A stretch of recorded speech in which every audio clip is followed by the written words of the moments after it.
Part D question number 1। इसमें हमें show करना है कि इंटरनल एनर्जी जो है एयर की, जो कि एक रूम के अंदर है, वो सेम रहती है दिन में और रात में। इसमें बेसिकली देखो, ये लाइन इंपॉर्टेंट है बहुत, कि air in the room maintains this pressure by communicating with the surrounding through the windows. यानी कहने का मतलब है विंडोज़ हैं और बाहर की एयर के साथ कम्युनिकेट कर रही है अंदर वाली एयर। मतलब जैसे टेम्परेचर बढ़ेगा तो एक्सपेंशन होगा, तो गैस मतलब एयर जो है रूम की थोड़ी सी बाहर निकल जाएगी और अंदर जो है नंबर ऑफ मोल्स कम हो जाएंगे। फिर रात में टेम्परेचर डाउन होगा तो सिमिलरली उल्टा प्रोसेस होगा, बाहर की हवा अंदर आ जाएगी। तो इसको प्रूव करने के लिए, शो करने के लिए हम यूज़ कर सकते हैं एनर्जी डेंसिटी। हम फाइंड कर सकते हैं एनर्जी। जैसे हमें पता है इंटरनल एनर्जी का फॉर्मूला है F/2 nRT, जिसको लिखा जा सकता है F/2 PV। nRT को PV लिख सकते हैं। फिर हम वॉल्यूम को इधर लाके एनर्जी डेंसिटी लिख सकते हैं, एनर्जी बाय वॉल्यूम, जो कि F/2 प्रेशर आ जाएगी। अब इसने हमें क्वेश्चन में बोला ही हुआ है कि जो प्रेशर है वो कांस्टेंट रहता है। तो सिर्फ इस एक लाइन से हम, जैसे इसने बोला है प्रेशर रिमेन्स कांस्टेंट, उसको यूज़ करके हम ये शो कर सकते हैं कि प्रेशर कांस्टेंट रहेगा तो एनर्जी डेंसिटी जो है वो सेम रहेगी। अब जो टोटल एनर्जी है, टोटल एनर्जी जो है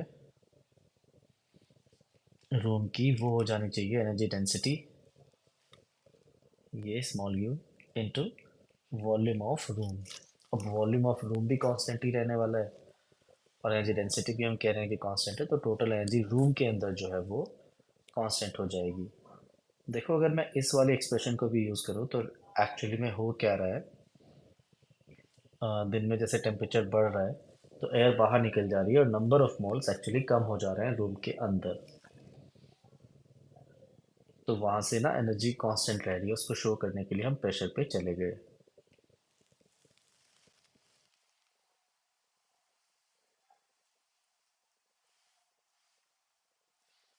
क्वेश्चन नंबर 2। इसमें हमारे पास एक फिक्स्ड कंटेनर है और इसमें पिस्टन है, स्प्रिंग के साथ कनेक्ट करा हुआ है।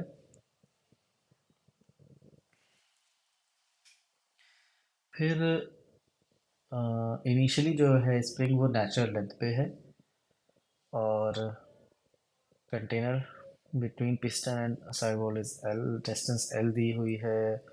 डायटोमिक हमारी गैस है।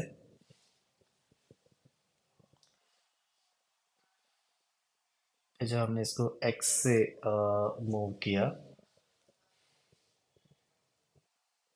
तो हमें जो निकालना है वो टोटल रोटेशनल काइनेटिक एनर्जी है एक्स के टर्म्स में। इस पे ध्यान देंगे कि हमें रोटेशनल काइनेटिक एनर्जी निकालनी है। तो देखो, इसमें पहली बात तो ये है कि बाहर का जो प्रेशर है, एटमॉस्फेरिक प्रेशर है, वो इसमें नहीं लेना है, वो बिना लिए ही आंसर आएगा।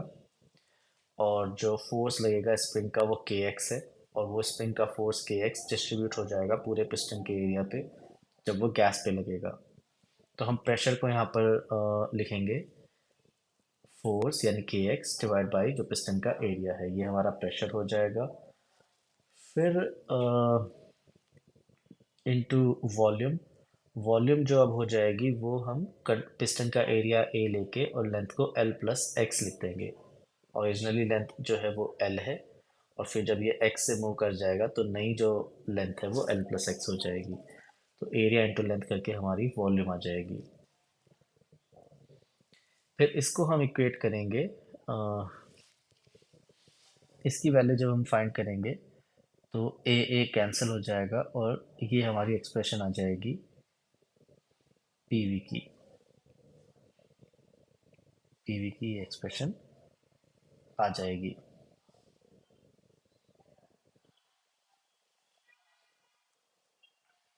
फिर हमें निकालना है इसमें काइनेटिक एनर्जी मॉलिक्यूल्स की कुल मिला के, जिसको हम इंटरनल एनर्जी भी कहते हैं।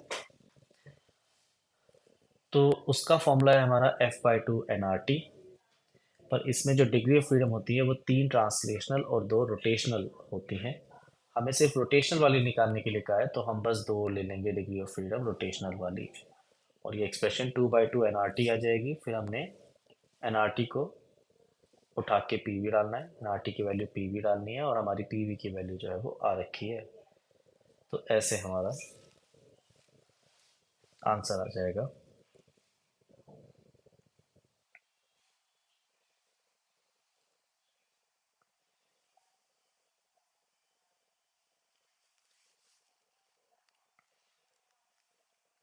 क्वेश्चन 3, इसमें रूम टेम्परेचर पर आरएमएस स्पीड जो है किसी मॉलिक्यूल की, किसी डायटोमिक गैस की, वो दी हुई है, और हमें गैस का नाम जो है बताना है।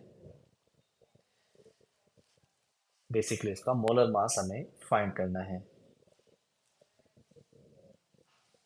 तो हम आरएमएस स्पीड का फॉर्मूला लगाएंगे √3 RT/m। फिर उसके बाद आर की वैल्यू दी हुई है, टेम्परेचर की वैल्यू दी हुई है, और हमें वीआरएमएस भी दिया हुआ है, और इसको सॉल्व करके हम निकालेंगे मोलर मास। मोलर मास हमारा आ जाएगा ये, जिसको हम ग्राम में 2 लिख सकते हैं। दैट मीन्स ये जो है ये हाइड्रोजन गैस है। फिर सेकंड पार्ट में हमें बोला गया है कि आरएमएस स्पीड को डबल करने के लिए टेम्परेचर को कितना कर दें। तो वो हम सीधा सीधा प्रोपोर्शनैलिटी से कह देंगे, V R M S proportional to root of temperature है। तो जब हम टेम्परेचर को 4 टाइम्स करेंगे, तब वो रूट लेके आर एम एस स्पीड हमारी 2 टाइम्स आएगी।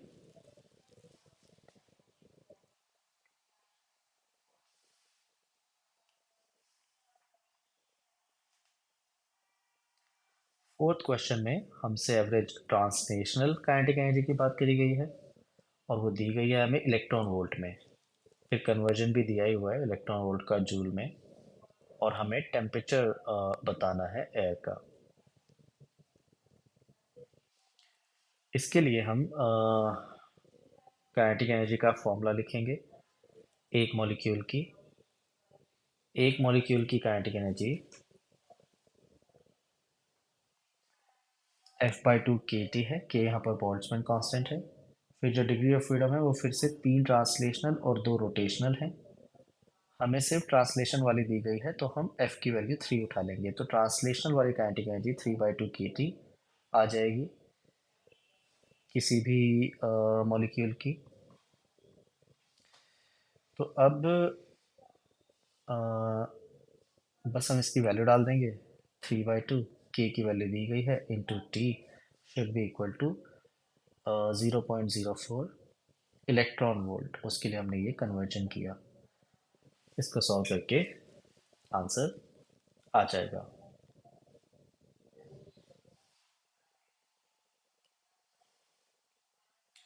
फिफ्थ क्वेश्चन में हमें काफ़ी कुछ दिया गया है, लेकिन हमसे बड़ी सिंपल सी चीज़ पूछी है कि आरएमएस स्पीड पहले 200 है, और अब हमने एब्सोल्यूट टेम्परेचर को डबल कर दिया। तो नई आरएमएस स्पीड बतानी है। देखो, प्रेशर का कुछ भी किया है, इन सब चीज़ों से आरएमएस स्पीड चेंज नहीं होती। RMS speed is a function of temperature only. ये हमारा रिलेशन इसमें लग जाएगा। टेम्परेचर क्योंकि डबल किया है, तो हमारी जो आरएमएस स्पीड है वो √2 टाइम्स हो जाएगी, यानी 200 √2 आंसर आ जाएगा।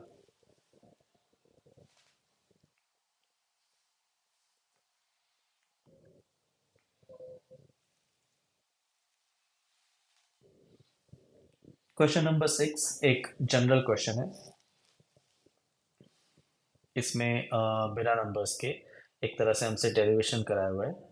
ये हो जाएगा तो इस तरह के बाकी सारे क्वेश्चन हम इजीली बाद में कर पाएंगे। इसमें बात ऐसी करी गई है कि एक कंटेनर में इन वैल्यूज़ के साथ गैस है, दूसरे कंटेनर में इन वैल्यूज़ के साथ गैस है।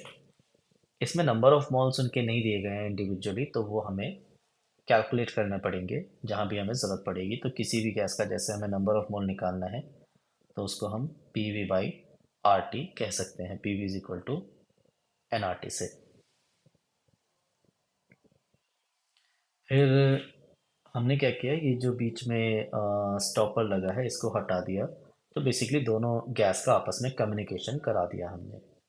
कम्युनिकेशन कराते ही होगा क्या, टोटल वॉल्यूम जो है वो तो V1 प्लस V2 हो जाएगी, पूरा कंटेनर एक साथ ले लेंगे। प्रेशर दोनों गैस का सेम हो जाएगा, आपस में कम्युनिकेटिंग हो जाएंगी जब, तो हम टोटल प्रेशर को सेम लेके पी मिक्सचर लिखेंगे जहाँ पे हमें ज़रूरत पड़ेगी। और दोनों गैस का टेम्परेचर भी सेम हो जाएगा तो उसको हम टी मिक्सचर लिख देंगे। फिर हमें इसमें निकालना है ये मिक्सचर का प्रेशर, फाइनल प्रेशर और फाइनल टेम्परेचर हमें फाइंड करना है। देखो इसके लिए हम क्या करते हैं, क्योंकि देखो कंटेनर की जो मिलाकर जो ये बाउंड्रीज हैं ये तो फिक्स हैं, मूवेबल नहीं है कोई पिस्टन, तो वर्क डन तो इसमें नहीं आएगा। और इसमें हम बाहर से हीट वगैरह भी नहीं दे रहे हैं, तो दोनों ही चीज़ें इसमें इन्वॉल्व नहीं होती हैं। तो इसमें कॉन्सेप्ट ये लगता है कि जो इंटरनल एनर्जी है सिस्टम की वो कांस्टेंट होनी चाहिए। यानी पहले जो हमारी इंटरनल एनर्जी है सिस्टम की, एक गैस की U1 दूसरे की U2, तो वो मिलाकर सिस्टम की अभी भी सेम रहनी चाहिए। फिर हम इसमें इंटरनल एनर्जी का जो फॉर्मूला लगा रहे हैं वो लगा रहे हैं F/2 nRT होता है जैसे, तो F/2 nRT की मतलब nRT की वैल्यू हम PV डाल देंगे, तो F/2 PV हम इसमें फॉर्मूला लगा रहे हैं। पहली गैस हमको मोनोएटॉमिक और दूसरी गैस हमें डायटोमिक दी गई है, उसका ध्यान रखेंगे। तो मोनोएटॉमिक का डिग्री ऑफ फ्रीडम हमने 3 लिया, तो 3/2 PV। और डायटोमिक का हमने 5 लिया डिग्री ऑफ फ्रीडम, तो 5/2 PV। ये दोनों की इंटर एनर्जी आ गई पहले केस में। फाइनली जब वो मिक्सचर बन चुके हैं तो उस वक्त डिग्री ऑफ फ्रीडम उसका हमें अलग से फाइंड करना पड़ेगा। उसको हमने अभी एफ मिक्सचर लिख दिया, F/2 इंटू पी वी लगाना है हमें फिर से। प्रेशर जो है फाइनल वाला लेंगे पी मिक्सचर, और वॉल्यूम हमने दोनों को ऐड करके लिख दी V1 प्लस V2। फिर हमने इसको रीअरेंज किया और प्रेशर ऑफ मिक्सचर हमारी ये पूरी वैल्यू आ जाएगी। लेकिन इसमें एफ मिक्सचर मिक्सचर का जो डिग्री ऑफ फ्रीडम है वो हमें अलग से फाइंड करना पड़ेगा। उसके लिए हमने अलग से डिग्री ऑफ फ्रीडम निकालने के लिए मिक्सचर का ये हमने एक्सप्रेशन लिखी हुई है। वेटेड मीन हमने दोनों का लिया हुआ है, N1 F1 plus N2 F2 divide by N1 plus N2। याद रखेंगे ये वेटेड मीन वाला तरीका मिक्सचर का डिग्री ऑफ फ्रीडम निकालने के लिए लग जाता है, लेकिन मिक्सचर का गामा निकालने के लिए सीधा सीधा वेटेड मीन नहीं लिख सकते हैं। उसका एक उसका एक्सप्रेशन अलग बनता है। इसी एक्सप्रेशन से गामा भी मिक्सचर का निकाला जा सकता है, या फिर आप सिंपली डिग्री ऑफ फ्रीडम निकाल के मिक्सचर का और वहां से मिक्सचर का गामा निकाल सकते हो। फिर हम इसमें F1 की वैल्यू डाल रहे हैं 3, और N1 की वैल्यू हम यहाँ से डाल रहे हैं PV/RT। तो ये F1 N1। फिर सेकंड गैस के लिए डिग्री ऑफ फ्रीडम 5, और उसका जो मोल्स हैं वो फिर से PV/RT। फिर डिवाइड बाय हमें N1 प्लस N2 लिखना है, और इसको रीअरेंज करके ये हमारा आ जाता है मिक्सचर का डिग्री ऑफ फ्रीडम, ये पूरी एक्सप्रेशन। फिर ये पूरी एक्सप्रेशन को हम एफ मिक्सचर की जो हमारी एक्सप्रेशन आई है वो हम यहाँ पे पुट कर देंगे, और हमारा मिक्सचर का प्रेशर आ जाएगा। सिमिलरली इसी तरह से जब हमें अब टेम्परेचर निकालना है मिक्सचर का, तो कॉन्सेप्ट हमारा वही रहेगा, एक गैस का और दूसरी गैस का इंटर एनर्जी मिला के सिस्टम का इंटर एनर्जी हो जाना चाहिए। लेकिन इस बार जो हम फॉर्मूला लगाएंगे इंटर एनर्जी का वो F/2 nRT लगाएंगे, क्योंकि हमको टेम्परेचर निकालना है। तो हमने दोनों गैस का इंडिविजुअल इंटर एनर्जी लिख के, बिल्कुल पहले के जैसे जैसे यहाँ पे लिखा था। और मिक्सचर के लिए हमने क्या किया, F mixture by two into N R T लिखा है। ये एन आर टी, यहाँ पर ये आर, ये टी, और ये हमने N one plus N two लिखा है, जो टोटल नंबर ऑफ मोल्स हैं। फिर वापस एफ मिक्सचर की हम इसको रीअरेंज करके एफ मिक्सचर की वैल्यू उठा के डाल देंगे जो हमने फाइंड करी थी, और हमारा टेम्परेचर भी आ जाएगा मिक्सचर का।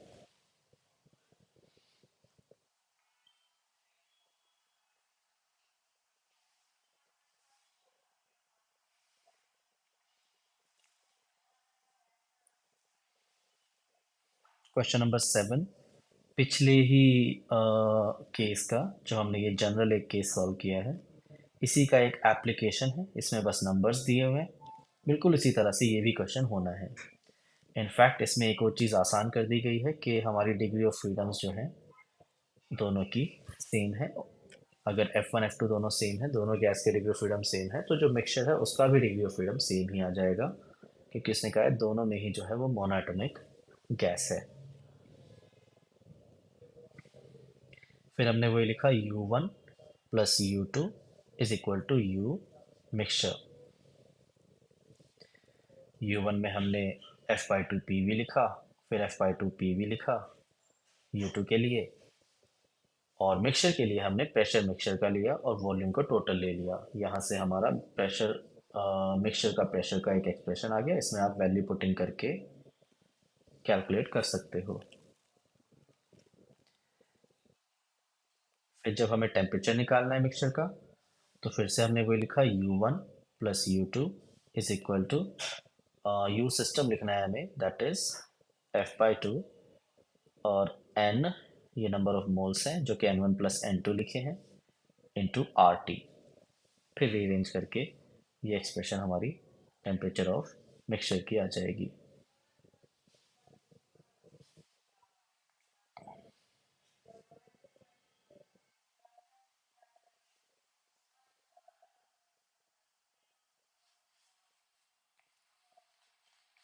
क्वेश्चन नंबर 8 में एक इंसुलेटेड बॉक्स है, मतलब हीट का एक्सचेंज बाहर से नहीं है। फिर उसमें मोनोएटॉमिक गैस जो है वो, उसका मोलर मास दिया है, और वो यूनिफॉर्म स्पीड से चल रही है। फिर जब बॉक्स एकदम से रुकता है, तो गैस का टेम्परेचर बढ़ गया है, और ये हमें चेंज निकालना है टेम्परेचर का। इसमें हम मानेंगे कि जो हमारा m है, ये जो हमने m लिया है, ये हमने टोटल मास लिया है, और ये टोटल मास गैस का हमने लिया है, कंटेनर का मास नहीं लिया है। तो गैस का टोटल मास अगर हम m ले लें, तो गैस के पास कुल मिलाकर इतनी काइनेटिक एनर्जी रहेगी, half into M, which is total mass of gas, into V²। ये उसकी टोटल काइनेटिक एनर्जी है जब वो चल रहा है। लेकिन फाइनली जब वो रुक जाता है, तो उसकी जो सारी काइनेटिक एनर्जी है वो लॉस हो गई है, वो अभी काइनेटिक एनर्जी ज़ीरो हो गई है, तो वो सारी काइनेटिक एनर्जी उसकी हीट में कन्वर्ट हो जाएगी। अब टेक्निकली हीट होना चाहिए work done plus delta U के बराबर, और इसमें वर्क डन की वैल्यू हम ज़ीरो ले लेंगे, क्योंकि हमें एक बॉक्स दे रखा है, उसकी हम फिक्स वॉल्स मान के बोलेंगे कि देखो एक्सपेंशन तो हुआ नहीं है, इसलिए वर्क डन हमने ज़ीरो ले लिया। यानी जो भी उसके पास काइनेटिक एनर्जी थी पहले, वो अब सारी हीट में कन्वर्ट हो गई है, और वो हीट उसको इंटर एनर्जी की फॉर्म में मिल जाएगी। तो फिर half mv² is equal to internal energy आ जाएगा। इंटरनल एनर्जी को हम लिख सकते हैं F/2 nr डेल्टा टी। और इसमें नंबर ऑफ मोल्स निकालने के लिए हमने मास बाई मोलर मास कर दिया। तो मास यहाँ पर टोटल मास है गैस का, डिवाइड बाय मोलर मास। इसमें क्या होगा, कट जाएगा, मास ऑफ गैस कट जाएगा, और एफ की डिग्री ऑफ फ्रीडम की हम वैल्यू डाल देंगे 3, मोनोएटॉमिक गैस है, और फाइनली हमारी delta T change of temperature की एक्सप्रेशन आ जाएगी।